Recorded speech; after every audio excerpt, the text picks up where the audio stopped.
is Alyssa, and this is my digital case study. To begin, I would like to talk about my placement at Jefferson Elementary School. Jefferson is one of many elementary schools in the area, but only one of 3 Key Kids locations. Although it is an older facility built in 1938, it offers a great layout to run an after-school program.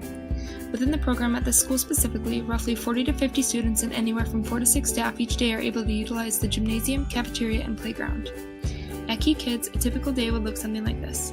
At 2 o'clock, students would start coming into the gym from their respective classrooms and then wait in the middle until further instruction.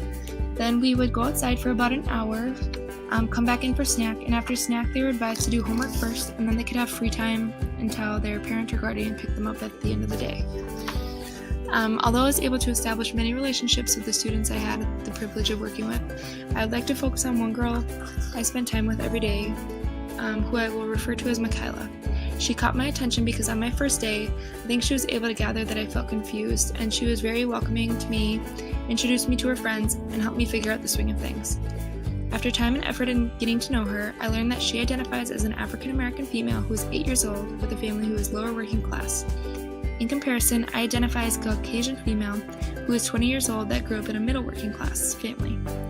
Although we clearly have many differences, we are both able-bodied, loving humans, and that didn't change Michaela's perception of me, nor did that change mine of hers.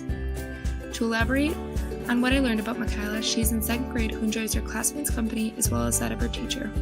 She is very smart, funny, and welcoming. However, one day when we were outside on the swing set during our time outside, she chose to share with me a little bit about her family. Her father is no longer in the picture. She has 2 sisters, one of whom she explained to seem to have a learning disability, and her mom is always working. They also live with their grandparents right now because her mom said they were going to get a new house of their own someday, but they have to save up the money first. She's gone to a few different schools, but this is her favorite so far. Now, how can I relate my Key Kids experience, and more specifically Michaela, to 460? I thought of the readings and lessons relating to teaching students about race, class and classism in the classroom, and educational equality for students. I thought of these because, as I mentioned before, Michaela is an African American student who comes from a lower working class family and has a sister with a learning disability. As we all know, it is important to share this info, or to know this info from these readings, to understand and bond with our students, no matter where they came from, and also educate them on these topics so they can better understand that not everyone is different, and that's okay. Overall, my Key Kids experience this semester was like a whirlwind of emotion.